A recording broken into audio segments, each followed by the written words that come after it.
Okay, part two. One day I need to stop saying it. Let me stop lying. I'm not going to even start. Anyway, I ended the video about this person that did a video about, how he no longer believes in Hashem. And I felt like really bad about hearing that. And he gave like a lot of examples, and he had a part two, which I have not looked at yet, and I will look at it. But the bottom line is that I still was thinking, I hear it so often of so many people in America, and a lot of JOCs actually, either are deterred from becoming Orthodox, or if they're Orthodox, they stop being Orthodox, or they stop just everything as far as like being connected to a community. I think they keep kosher. They might do, I don't know what they do, but they're very unhappy. And it's a sad thing because I think that they don't realize that there's so many other ways that you can serve Hashem. And I got a phone call from someone that was asking me about it because they saw my comment and I know them personally. And they asked me, what did I mean? And I didn't get a chance to like really elaborate about that, but I will now. And I'll just tell you a quick story. When I first moved to Israel, I think I told you about like how the buildings are. Sometimes there's like two entrances or whatever.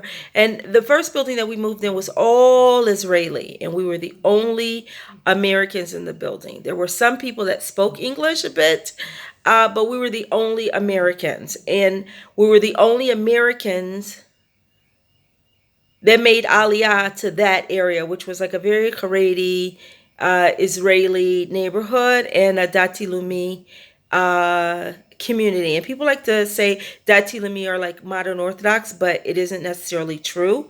But I guess for understanding what that is, or having an idea sort of, I guess you can use that, but I wouldn't. They're just very about the land and very Zionistic, but religious, very religious.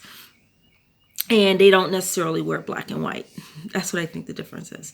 And they believe in the land, where Haredi don't necessarily are consider themselves Zionists. Another topic. Oh, Israel's so complicated. It is so complicated. Anyway, so I'm living here, and I'm in this neighborhood, and I realize, oh my gosh, look at all these different people. Right? There's so many different dressed people, and all of them are Shomer Shabbat. All of them are Shomer Kashrut, and 9 times out of 10, your nurse or someone that helps you, maybe even the doctor, is religious. Now, they actually come from the Dati Leumi community. I mean, of course, you have Haredim too, but they're the ones that's like necessarily from like France or England, and they're Haredi, and they're doctors. I mean, proper doctors. But they just happen to be from like France or England, Australia, somewhere else other than America.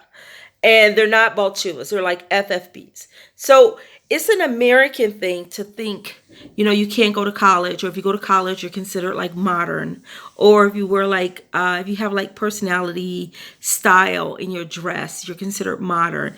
And in Israel, it's really about serving Hashem. I mean, not, of course, we have secular people too.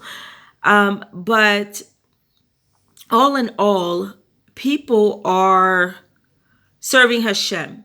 I think a lot of times in America, people are so caught up on the outer exterior of like how we look, how we dress. Are you wearing the right jacket? Are you wearing the right hat?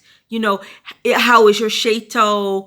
How is your skirt? How is your shirt? Are you too bright? Are you not too bright? Where do you send your kids to school?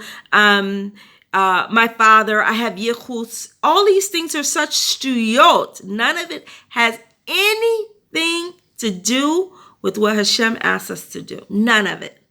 None of it. So this person, I feel like he just lost what he should do, because so many people, I guess, let him down, And living in Israel, you meet so many different people, like I said. So one day I'm on the bus, and I kid you not, like I am in full Haredi dress. Then I used to wear a shaito. And I used to wear suits, right? Because in America, it's like, whoa, you wear a suit every day and you wear shaito. Wow, Beit Yaakov, wow, Rebbeson, why no one's going to question me, such deal. Anyway, so that's how I used to dress. Suits, black tights, which, by the way, in some circles, black tights are like not okay. It's just not okay. Um, so it just goes to show like everything isn't like written in stone here. You could do so many things. So I'm sitting on the bus and I'm sitting next to this lady.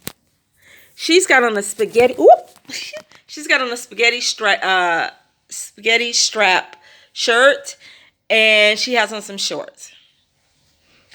Her hair is long, I think she's like Moroccan maybe. And oh my gosh, she's sitting there saying Tehillim. I mean, it's like, and she's not saying it like, like she has to get it in. That's the Tehillim that she needs to say for the day. This is what she does. And as I was looking at her, I noticed, how you do tefillot or whatever, and certain things baal peh, you know by heart. This was her. And as I looked around the bus, I saw a lot of women doing it. And I'm sitting there, like it's not something like we necessarily do in the States. I mean, just to say Tehillim, just stop. We say, okay, we need to say today's Tehillim. Okay, Monday's Tehillim. We need to say the Tehillim for the people we know that are sick. So we say Tehillim for them. Or, something like that, something organized. Here, they just say Tehillim. They just say Tehillim. Like, it's like part of like just their normal thing. And they know about peh. They know like lots of pasukim baal peh, and it's just a part of them. And I find that is so amazing. And I'm not saying that one should be going around dressed with spaghetti straps and shorts or whatever. I'm just trying to give an example of you don't have to give up Hashem. Hashem is there for you. Hashem knows all your struggles and all your problems that you go through. He knows. He totally knows. So you're not fooling him by whatever you do, by how you dress, or, you're ostracizing this person because for whatever reason it's stuyot, And I just felt bad for this person because in Israel, there's so many different people here. And everybody, you will hear so often, Baruch Hashem, Baruch Hashem, Baruch Hashem, Bezrat Hashem, Bezrat Hashem. You hear it all the time. And they may not have on no kippah. They may not be dressed nuah. You don't know. And it means that they still believe in Hashem. So I feel bad for this person. And it sounds condescending to say I feel bad for him. Who am I to feel bad for him? I got my own problems, things that I need to work on. But when I heard one person say, and then I'm going to end this video, no one should make you stop serving Hashem. Not a person.